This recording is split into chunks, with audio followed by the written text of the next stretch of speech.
ಪ್ರೀತಿಯ ದ್ವಿತೀಯ PUC ವಿದ್ಯಾರ್ಥಿಗಳೇ, ಎಲ್ಲರಿಗೂ ಕೂಡ ಮತ್ತೊಮ್ಮೆ ನಮ್ಮ ಯೂಟ್ಯೂಬ್ ಚಾನಲ್ಗೆ ಸ್ವಾಗತವನ್ನು ಕೋರುತ್ತಿದ್ದೇನೆ. ನಾಳೆ ಬಿಟ್ಟು ನಾಡ್ದ ನಡೆಯಲಿರುವ ಯಾವುದಿದು ಇತಿಹಾಸ ಅಲ್ವಾ? ಒಂದು ಪ್ರಶ್ನೆ ಪತ್ರಿಕೆ ಜೊತೆಗೆ ಈ ಒಂದು ಬ್ಲೂ ಪ್ರಿಂಟನ್ನು ಆಧಾರವಾಗಿ ಇಟ್ಕೊಂಡು ಬಹಳ ಇಂಪಾರ್ಟೆಂಟ್ ಆಗಿರುವಂತಹ ಪ್ರಶ್ನೆ ಪತ್ರಿಕೆಗಳನ್ನು ಅಪ್ಲೋಡನ್ನು ಮಾಡಿ ಕೊಡ್ತಾ ಇದ್ದೇನೆ. 5 ಅಂಕದ ಪ್ರಶ್ನೋತ್ತರಗಳನ್ನು ತಾವುಗಳು ಇಲ್ಲಿ ಕಾಣಬಹುದು. ಬಹಳ ಇಂಪಾರ್ಟೆಂಟಾಗಿ ಬಹಳ ಜನ ಕೇಳ್ತಾಯಿದ್ರಿ, ಇಂಪಾರ್ಟೆಂಟ್ ಕ್ವಶನ್ಸ್ ಕೊಟ್ಟರೆ ಸ್ವಲ್ಪ ರಿವಿಷನ್ ಮಾಡ್ಕೊತೀವಿ ಅಂತ. 5 ಅಂಕದ ಪ್ರಶ್ನೆಗಳಲ್ಲಿ ಪ್ರಾಚೀನ ಭಾರತದ ಇತಿಹಾಸ ಒಂದನ್ನು ನಾವುಗಳು ಕಾಣಬಹುದು. ಮಹಾವೀರನ ಜೀವನ ಮತ್ತು ಬೋಧನೆಗಳನ್ನು ಕುರಿತು ಚರ್ಚಿಸಿರಿ ಅಂತ ಇದೆ. ಇದು 5 ಅಂಕದ ಒಂದು ಪ್ರಶ್ನೆ ಆಗಿ ನಿಮಗೆ ನಿಮ್ಮ ಒಂದು ಎಕ್ಸಾಮಿಗೆ ಬರುವ ಸಾಧ್ಯತೆ ಬಹಳ ಇರುತ್ತೆ ಸರ್.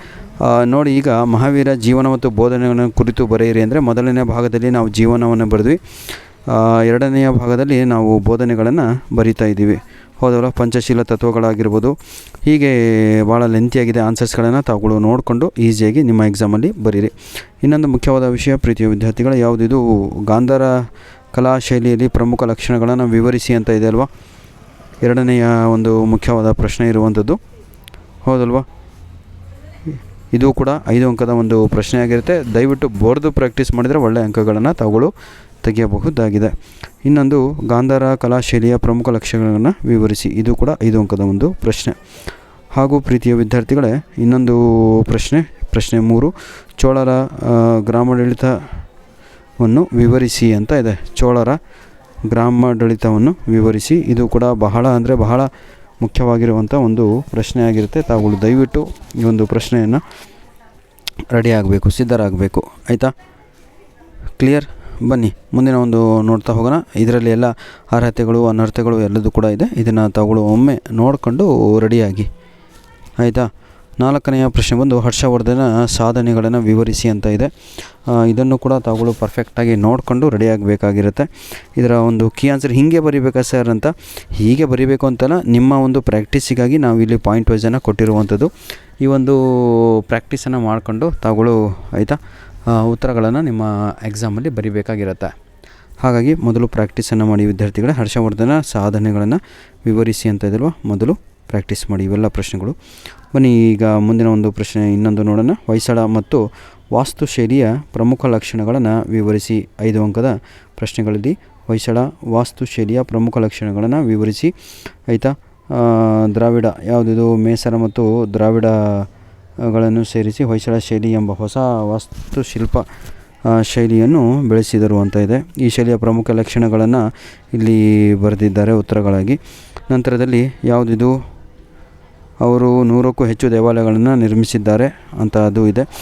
ನಂತರದಲ್ಲಿ ಮಧ್ಯಕಾಲೀನ ಭಾರತದ ಇತಿಹಾಸ, ಅದರಲ್ಲಿ ನಾವು ನೋಡೋದಾದರೆ ಮಧ್ಯಕಾಲೀನ ಭಾರತದ ಇತಿಹಾಸ, ಅದರಲ್ಲಿ ನಾವು ಏನಂತೀರ ತಾವುಗಳು 5 ಅಂಕದ ಒಂದು ಪ್ರಶ್ನೆಯನ್ನು ನೋಡೋದಾದರೆ ಅಲಾವುದ್ದೀನ್ ಖಿಲ್ಜಿಯ ದಕ್ಷಿಣ ದಂಡಯಾತ್ರೆಯ ಬಗ್ಗೆ ವಿವರಿಸಿ ಅಂತ.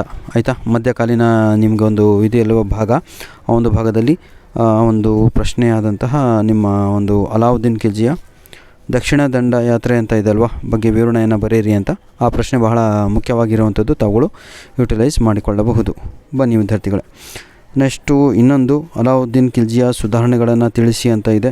ಆ ಒಂದು ಏನಂತೀರ ತಾವುಗಳು ಬ್ಲೂ ಪ್ರಿಂಟ್ ಪ್ರಕಾರ ಆ ಒಂದು ಪಾಠದಲ್ಲಿ ಕೇಳಬೇಕಾಗಿರುವಂತಹ ಪ್ರಶ್ನೆಗಳು.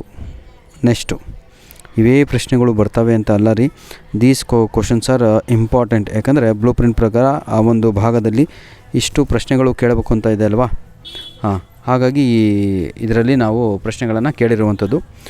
8ನೇ ಪ್ರಶ್ನೆ, ಅದನ್ನು ಬರ್ಕೊಳ್ಳಿ ನೀವು.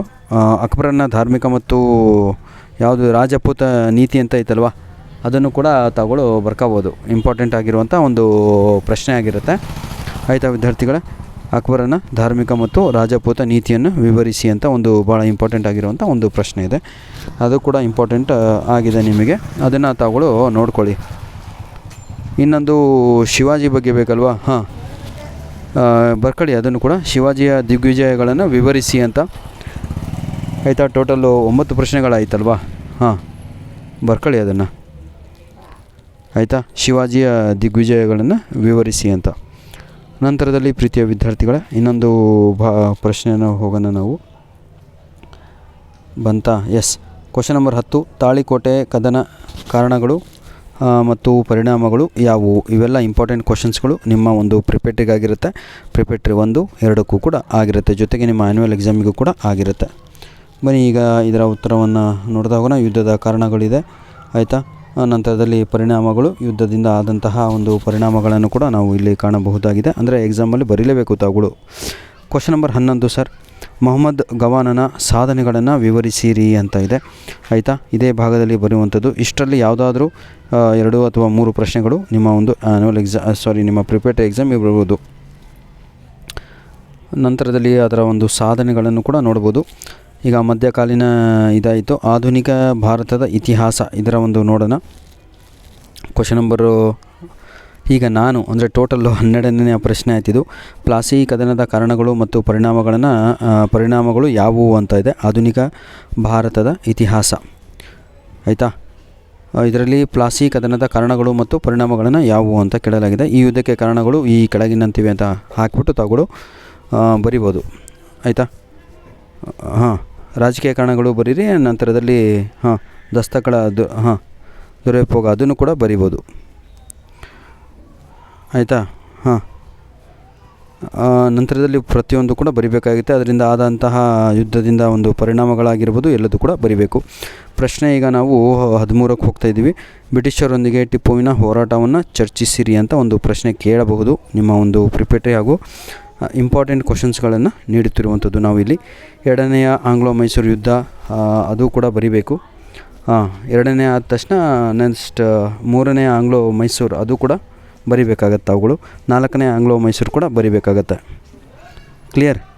ನೆಕ್ಸ್ಟ್ ಕ್ವಶನ್ ನಂಬರ್ 14 ಕೂಡ ತಾವುಗಳು ರೆಡಿಯಾಗಬೇಕು. ಸೋರಿಕೆ ಸಿದ್ಧಾಂತವನ್ನು ವಿವರಿಸಿ ಅಂತ ಇದೆ, ಹೌದಲ್ವಾ. ಇದನ್ನು ಕೂಡ ರೆಡಿಯಾಗಿ. ಸೋರಿಕೆ ಅಂದರೆ ಟೋಟಲ್ 14 ಮೀನ್ಸ್ ಟೋಟಲ್ 14 ಪ್ರಶ್ನೆಗಳನ್ನು ಈಗ ನಾವು ಅಪ್ಲೋಡನ್ನು ಮಾಡಿಕೊಟ್ವಿ. ಯಾವುದು 5 ಅಂಕದ ಪ್ರಶ್ನೆಗಳನ್ನು ಕಲಿಬೇಕು ಅಂತ ಹೇಳಿದ್ರಲ್ವ, ಇಂಪಾರ್ಟೆಂಟ್ ಬೇಕು ಅಂತ. ಕ್ವಶನ್ ನಂಬರ್ 15 ನೋಡಿದಾಗ ನಾವು ಬ್ರಿಟಿಷರ ಆಡಳಿತ ಭಾರತೀಯ ಶಿಕ್ಷಣದ ಮೇಲೆ ಬೀರಿದ ಪ್ರಭಾವವನ್ನು ಕುರಿತು ಬರೆಯಿರಿ. ಇವೆಲ್ಲ ನಿಮ್ಗೆ ಬರ್ತಾವೆ ಆಲ್ರೆಡಿ, ಆಯಿತಾ. ಅರ್ಧಕ್ಕರ್ಧ ಪಾರ್ಟ್ ನಿಮಗೆಲ್ಲ ಗೊತ್ತಿರುವಂಥದ್ದು, ಆಯಿತಾ. ಮೆಕಾಲೆ ವರದಿ ಆಗಿರ್ಬೋದು, ವುಡ್ಸ್ವರ್ತ್ ವರದಿ ಆಗಿರ್ಬೋದು.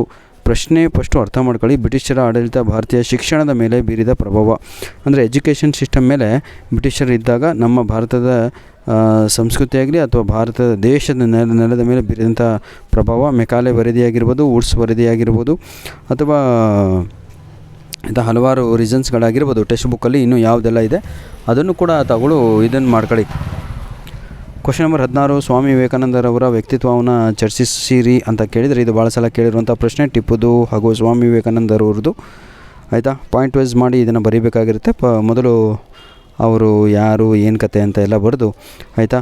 ಇವರು ಯಾರ ಶಿಷ್ಯರಾಗಿದ್ದರು? ರಾಮಕೃಷ್ಣ ಪರಮಹಂಸರವರ ಶಿಷ್ಯರಾಗಿದ್ದರು.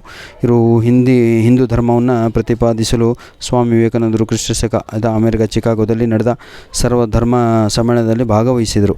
ಇದನ್ನೆಲ್ಲ ತಾವುಗಳು ಬರಿಬೇಕಾಗಿರುತ್ತೆ, ಆಯಿತಾ ವಿದ್ಯಾರ್ಥಿಗಳೇ. ಕ್ವಶನ್ ನಂಬರ್ 17ಕ್ಕೂ ಕೂಡ ಹೋಗೋಣ. ಭಾರತದಲ್ಲಿ ರಾಷ್ಟ್ರೀಯತೆಯ ಉದಯಕ್ಕೆ ಕಾರಣವಾದ ಪ್ರಮುಖ ಅಂಶಗಳು ಯಾವುವು ಅಂತ. ಇದು ಕೂಡ ಬಹಳ ಅಂದರೆ ಬಹಳ ಇಂಪಾರ್ಟೆಂಟ್ ಆಗಿರುವಂಥ ಒಂದು ಪ್ರಶ್ನೆ ಆಗಿರುತ್ತೆ ನಿಮ್ಮ ಒಂದು ಎಕ್ಸಾಮಿಗೆ, ನೆನಪಿರಲಿ, ಹೌದಲ್ವಾ. ಬನ್ನಿ ನೆಕ್ಸ್ಟ್ ಕ್ವಶನ್ ನೋಡೋಣ.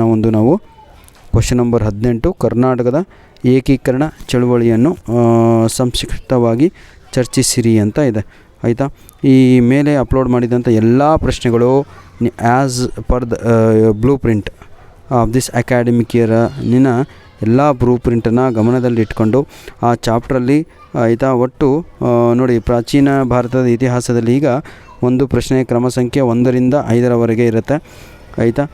ಮಧ್ಯಕಾಲೀನ ಅಂದರೆ ನಿಮಗೊಂದು ಹಿಂಟು, ನಾನು ಇಷ್ಟೊಂದು ಅಪ್ಲೋಡ್ ಮಾಡಿದ್ದೀನಲ್ವ, ಅಷ್ಟರಲ್ಲಿ ಟೋಟಲ್ 18 ಕ್ವಶನ್ ಅಪ್ಲೋಡ್ ಮಾಡಿದ್ದೀನಿ. ಪ್ರಾಚೀನ ಭಾರತದ ಇತಿಹಾಸದಲ್ಲಿ 5 ಪ್ರಶ್ನೆಗಳನ್ನು ಅಪ್ಲೋಡನ್ನು ಮಾಡಿಕೊಟ್ಟಿದ್ದೇನೆ.